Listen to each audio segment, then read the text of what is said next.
سورہ بنی اسرائیل کی آیت نمبر 53 سورہ بنی اسرائیل اور 15ویں پارے کا 6واں رکوع۔ اللہ رب العالمین نے ارشاد فرمایا وَقُلْ لِعِبَادِي، اور اے محبوب آپ میرے بندوں سے فرمائیے، یعنی میرے مومن بندوں سے فرمائیے، یقول التی ہی احسن، وہ بات کہیں جو سب سے اچھی ہو، یعنی بات جب کہیں تو نرم بات ہو، پاکیزہ بات ہو، ادب اور تہذیب کی بات ہو، ارشاد اور ہدایت کی بات ہو۔ کسی بات کرنے کے، کسی مفہوم کو الفاظ میں بیان کرنے کے مثلاً 10 طریقے ہو سکتے ہیں، تو انسان کو چاہیے کہ وہ ان 10 طریقوں میں جو سب سے اچھا طریقہ ہے اسے اختیار کرے۔ شیطان یہ طاقت نہیں رکھتا کہ وہ آپس میں لڑانے کے لیے وہ آ کر کسی کا ہاتھ پکڑ کر یا کوئی نیکی کی طرف جا رہا ہو تو اس کے پاؤں پکڑ لے، ایسی طاقت وہ نہیں رکھتا۔ شیطان وسوسے ڈالتا ہے، تو ہمیں چاہیے کہ ہم ایسی بات کریں کہ شیطان کو وسوسے ڈالنے کا موقع ہی نہ ملے۔ ان الشیطان ینزغ بینہم، بے شک شیطان ان کے آپس میں فساد ڈال دیتا ہے۔ اب شیطان وہ موقع کی تلاش میں ہوتا ہے، جب ہم رف گفتگو کرتے ہیں، محتاط گفتگو نہیں کرتے، تو شیطان کیا کرتا ہے کہ وہ بدگمانیاں پیدا کرتا ہے۔ تو اس لیے طریقہ کار یہ ہے کہ کسی بھی مضمون کو بیان کرنا ہے، کوئی بات کہنی ہے، آپ سمجھتے ہیں کہ اسی بات کو کہنے کے لیے 10 طریقے ہیں، تھوڑی دیر سوچیں کہ سب سے اعلیٰ کون سا طریقہ ہے، وہ اختیار کریں، نرمی سے کہیں، پاکیزہ بات ہو، ادب اور تہذیب کی بات ہو، ہدایت اور ارشاد کی بات ہو۔ مفسرین نے فرمایا کہ اگر کفار بےہودگی کریں تو ان کا جواب انہی کے انداز میں نہ دیا جائے۔ شان نزول ہے، مشرکین مسلمانوں کے ساتھ بد کلامیاں کرتے اور انہیں تکلیفیں دیتے تھے۔ انہوں نے سید عالم صلی اللہ علیہ وآلہ وسلم سے اس کی شکایت کی۔ اس پر یہ آیت نازل ہوئی اور مسلمانوں کو بتایا گیا کہ وہ کفار کی جاہلانہ باتوں کا ویسا ہی جواب نہ دیں، صبر کریں اور صرف یہ کہہ دیا کریں یہدیکم اللہ، اللہ تعالیٰ تمہیں ہدایت دے۔ لیکن یہ حکم قتال اور جہاد کے حکم سے پہلے تھا، بعد میں منسوخ ہو گیا اور ارشاد فرمایا گیا یا ایھا النبی جاہد الکفار والمنافقین واغلظ علیہم، اے نبی آپ جہاد کریں کافروں سے اور منافقوں سے اور ان پر سختی کریں۔ ایک قول یہ ہے کہ یہ آیت حضرت عمر رضی اللہ تعالیٰ عنہ کے حق میں نازل ہوئی۔ ایک کافر نے ان کی شان میں بیہودہ کلمہ زبان سے نکالا تھا، اللہ تعالیٰ نے انہیں صبر کرنے اور معاف فرمانے کا حکم دیا۔ خلاصہ کلام یہ ہوا کہ جہاں ہماری ذات کا معاملہ ہو تو کوئی کافر یا کوئی بھی شخص ہمیں تکلیف پہنچائے، سخت جملہ کہے اور ہم اسے دین اسلام کی طرف لانا چاہتے ہیں تو ہمیں صبر کرنا چاہیے، معاف فرما دینا چاہیے اور اس کے بیہودہ کلام کا جواب نرمی سے دینا چاہیے۔ لیکن جہاں وہ غلط بات کہے، جس بات کا تعلق اللہ اور اس کے رسول کی بے ادبی سے ہو، اس طرح کی باتیں کہے، تو پھر جب جہاد کا حکم آ گیا تو پھر ہمیں یہ حکم دیا گیا کہ ہم سختی سے جواب دیں۔ ان الشیطان کان للانسان عدوا مبینا، بے شک شیطان آدمی کا کھلا دشمن ہے۔ ربکم اعلم بکم، تمہارا رب تمہیں خوب جانتا ہے۔ ان یشاء یرحمکم، وہ چاہے تو تم پر رحم کرے اور تمہیں توبہ کی اور ایمان کی توفیق عطا فرمائے۔ او ان یشاء یعذبکم، چاہے تو تمہیں عذاب کرے۔ وما ارسلناک علیہم وکیلا، اور ہم نے اے محبوب آپ کو ان پر وکیل بنا کر نہ بھیجا، یعنی اے محبوب آپ ان کے اعمال کے ذمہ دار نہیں ہیں۔ وَرَبُّكَ أَعْلَمُ بِمَنْ فِي السَّمَاوَاتِ وَالْأَرْضِ، اور تمہارا رب خوب جانتا ہے جو کوئی آسمان و زمین میں ہے، سب کے حالات، سب کے احوال اور سب کے کام کو اللہ جانتا ہے، اور اس کو بھی جانتا ہے کہ کون نیک ہے، لائق ہے۔ وَلَقَدْ فَضَّلْنَا بَعْضَ النَّبِيِّينَ عَلَى بَعْضٍ، اور بے شک ہم نے نبیوں میں ایک کو دوسرے پر بڑائی دی، فضیلت دی۔ تو ایک کو دوسرے پر مخصوص فضائل کے ساتھ بڑائی دی، جیسا کہ حضرت ابراہیم علیہ السلام کو خلیل بنایا، حضرت موسیٰ علیہ السلام کو کلیم بنایا، اور سید عالم صلی اللہ علیہ وسلم کو حبیب اور سارے نبیوں سے افضل بنایا۔ وَآتَيْنَا دَاوُودَ زَبُورًا، اور داؤد کو زبور عطا فرمائی۔ زبور اللہ تعالیٰ کی کتاب ہے جو حضرت داؤد علیہ السلام پر نازل ہوئی۔ اس میں 150 صورتیں ہیں۔ ساری صورتوں میں، پوری زبور شریف میں دعا ہے، اللہ تعالیٰ کی ثنا ہے، اس کی تحمید ہے، تمجید ہے، اس کی تعریفیں ہیں۔ پوری زبور شریف میں حلال اور حرام کا بیان نہیں ہے، نہ فرائض کا ذکر ہے، نہ حدود کا ذکر ہے، نہ احکام کا ذکر ہے۔ اس آیت میں خصوصیت کے ساتھ حضرت داؤد علیہ السلام کا نام لے کر ذکر فرمایا گیا۔ مفسرین نے اس کی چند وجوہات ذکر کی۔ ایک یہ کہ اس آیت میں بیان فرمایا گیا کہ انبیاء میں اللہ تعالیٰ نے بعض کو بعض پہ فضیلت دی۔ پھر ارشاد فرمایا کہ حضرت داؤد علیہ السلام کو زبور عطا کی۔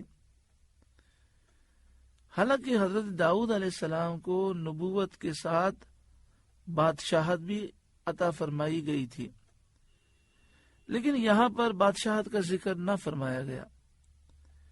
اس میں تنبیہ یہ ہے کہ آیت میں جس فضیلت کا ذکر ہے وہ علم کی فضیلت ہے، نہ کہ ملک اور مال کی فضیلت ہے۔ دوسری وجہ یہ ہے کہ اللہ تعالیٰ نے زبور میں فرمایا ہے کہ محمد خاتم الانبیاء ہیں، آخری نبی ہیں، اور ان کی امت خیر الامم ہے، ساری امتوں میں سب سے افضل ہے۔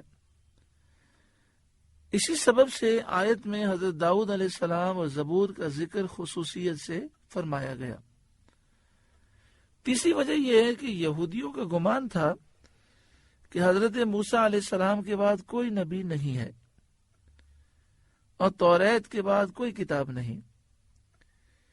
اس آیت میں حضرت داؤد علیہ السلام کو زبور عطا فرمانے کا ذکر کر کے یہودیوں کو جھٹلایا گیا اور ان کے دعوے کو رد کیا گیا اور ان کے دعوے کا بطلان ظاہر فرما دیا گیا۔ غرض یہ کہ یہ آیت سید عالم صلی اللہ علیہ وآلہ وسلم کی فضیلت کبریٰ پر دلالت کرتی ہے۔ قُلِ ادْعُوا الَّذِينَ زَعَمْتُم مِّن دُونِهِ، اے محبوب آپ فرمائیے پکارو انہیں جن کو اللہ کے سوا گمان کرتے ہو۔ فَلَا يَمْلِكُونَ كَشْفَ الضُّرِّ عَنْكُمْ وَلَا تَحْوِيلًا، تو وہ اختیار نہیں رکھتے تم سے تکلیف دور کرنے اور نہ پھیر دینے کا۔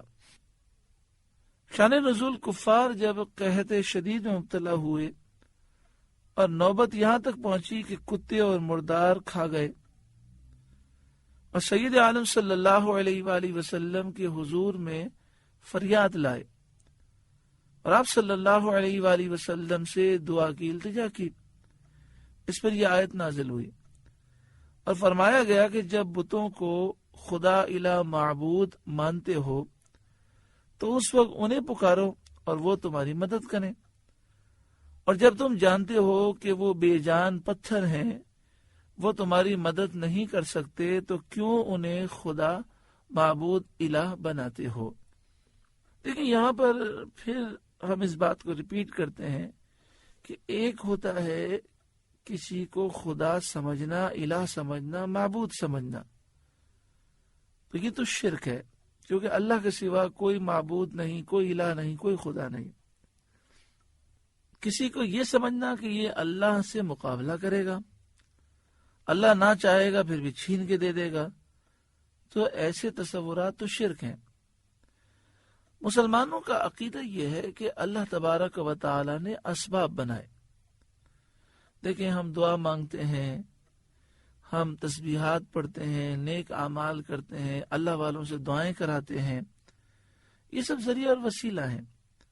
تو اللہ کے نیک بندے وہ ذریعہ اور وسیلہ ہیں، اور ان کو اللہ تعالیٰ نے مقام و مرتبہ دیا ہے۔ تو یہ عقیدہ نہیں ہوتا کہ وہ خدا ہے، الہ ہے، معبود ہے، اللہ نہ چاہے گا تب بھی وہ چھین کے دے دیں گے، یہ بات نہیں ہے۔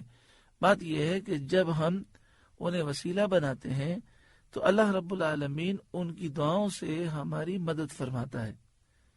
اس کی پوری تفصیل شرک کی حقیقت کتاب CD میں موجود ہے۔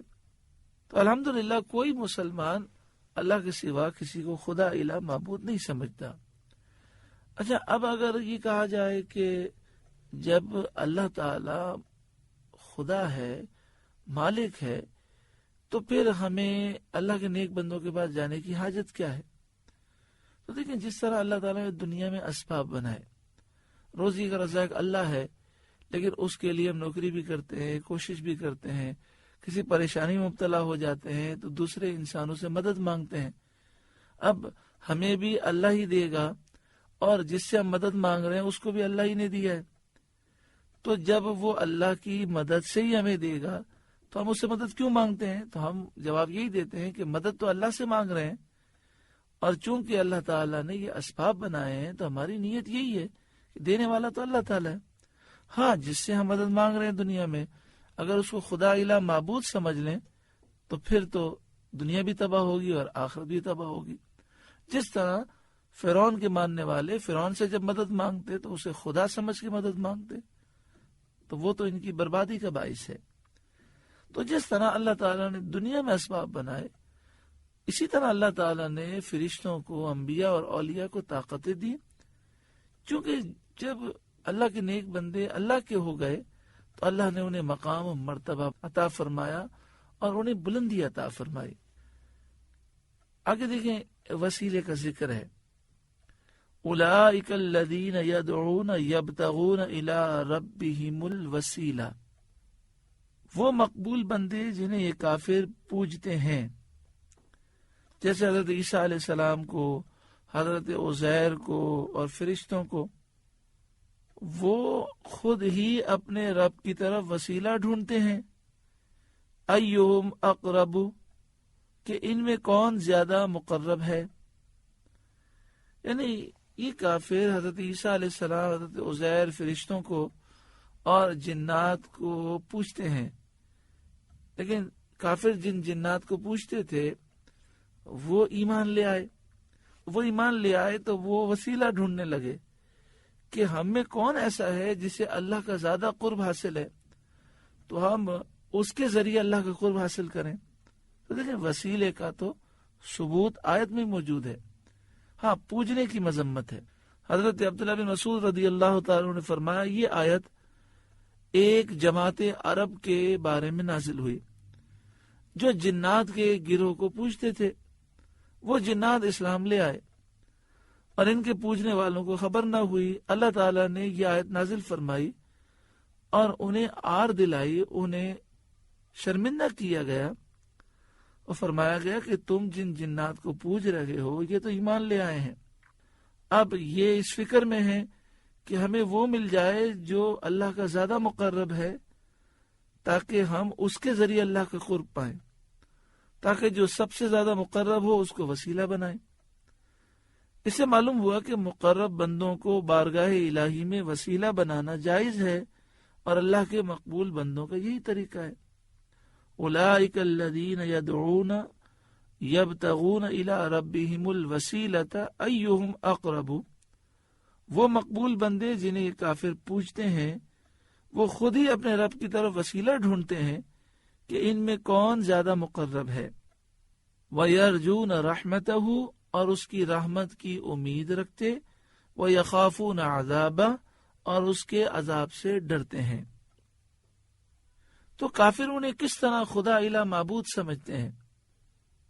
ان عذاب ربک کان محذورا، بے شک تمہارے رب کا عذاب ڈر کی چیز ہے۔ وَإِن مِّن قَرْيَةٍ إِلَّا نَحْنُ مُهْلِكُوهَا قَبْلَ يَوْمِ الْقِيَامَةِ، اور کوئی بستی نہیں مگر یہ کہ ہم اسے قیامت کے دن سے پہلے نیس کر دیں گے، ہلاک کر دیں گے۔ او معذبوها عذابا شدیدا، یا اسے سخت عذاب دیں گے قتل وغیرہ کے ساتھ جب وہ کفر کرے اور گناہوں میں مبتلا ہوں۔ یعنی کوئی بھی بستی جب کفر کرتی ہے اور بستی کے رہنے والے گناہوں میں مبتلا ہوتے ہیں تو پھر قتل و غارت گری شروع ہو جاتی ہے اور پھر بربادی ہوتی ہے۔ حضرت عبداللہ بن مسعود رضی اللہ تعالی عنہ نے فرمایا، جب کسی بستی میں زنا اور سود کی کثرت ہوتی ہے تو اللہ تعالیٰ اس کے ہلاک کا حکم دیتا ہے۔ زنا اور سود، آج سود بھی عام ہے اور بے حیائی بھی عام ہوتی جا رہی ہے۔ پھر سماعت کریں، حضرت عبداللہ بن مسعود رضی اللہ تعالیٰ عنہ نے فرمایا، جب کسی بستی میں زنا اور سود کی کثرت ہوتی ہے تو اللہ تعالیٰ اس کے ہلاک کا حکم دیتا ہے۔ کان ذالک فی الکتاب مستورا، یہ کتاب میں لکھا ہوا ہے، لوح محفوظ میں لکھا ہوا ہے۔ پوری دنیا میں زنا عام سے عام ہوتا جا رہا ہے اور پوری دنیا میں سود عام ہو گیا ہے۔ تو صالحین اور اہل نظر کا کہنا یہ ہے کہ ان قریب پوری دنیا میں تباہی آنے والی ہے اور اس میں لاکھوں لوگ ہلاک ہو جائیں گے۔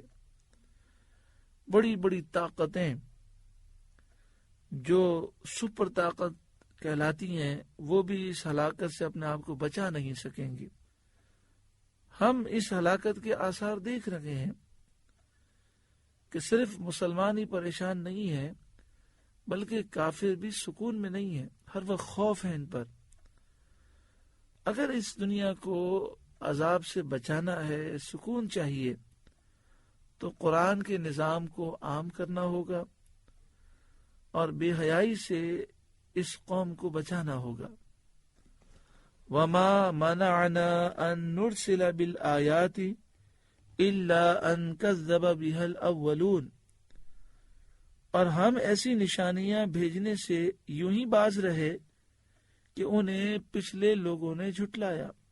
حضرت عبداللہ بن عباس رضی اللہ تعالی عنہما نے فرمایا کہ اہل مکہ نے نبی کریم صلی اللہ علیہ وآلہ وسلم سے کہا تھا کہ صفا پہاڑ کو سونا کر دیں اور پہاڑوں کو سرزمین مکہ سے ہٹا دیں۔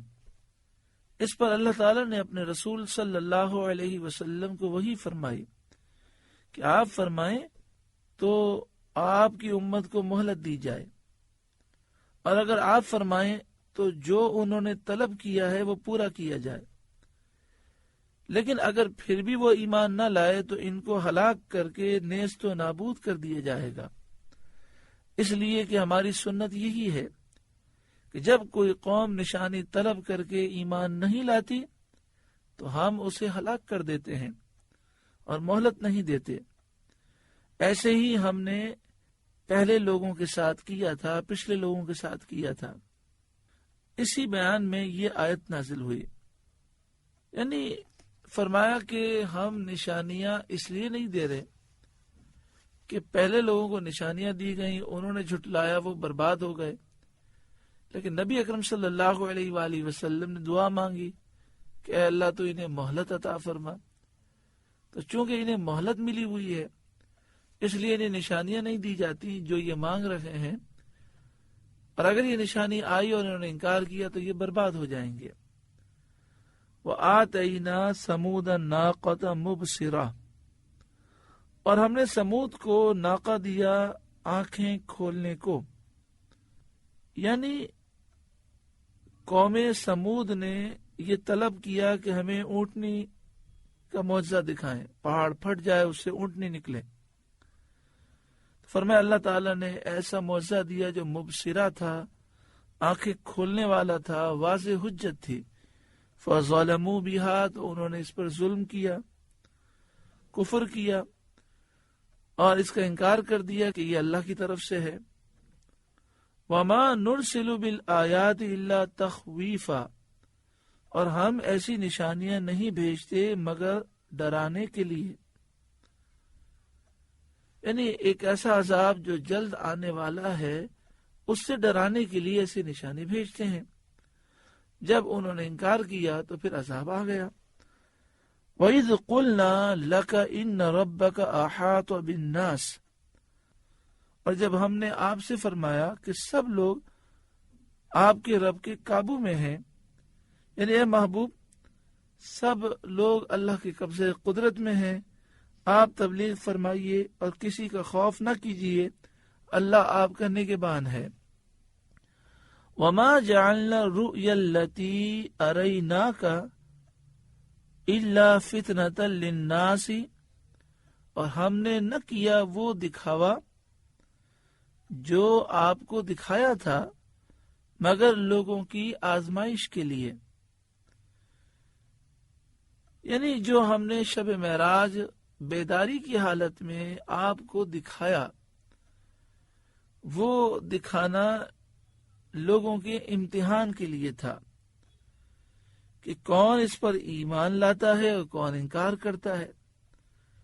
تو بہت سے لوگ مرتد ہو گئے اور تمسخر کے طور پر، مذاق کے طور پر کہنے لگے کہ بیت المقدس کی عمارت کا نقشہ بتائیے۔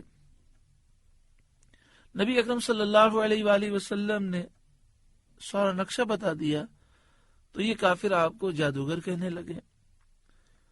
وَالشَّجَرَةَ الْمَلْعُونَةَ فِي الْقُرْآنِ، اور وہ درخت جس پر قرآن میں لعنت ہے،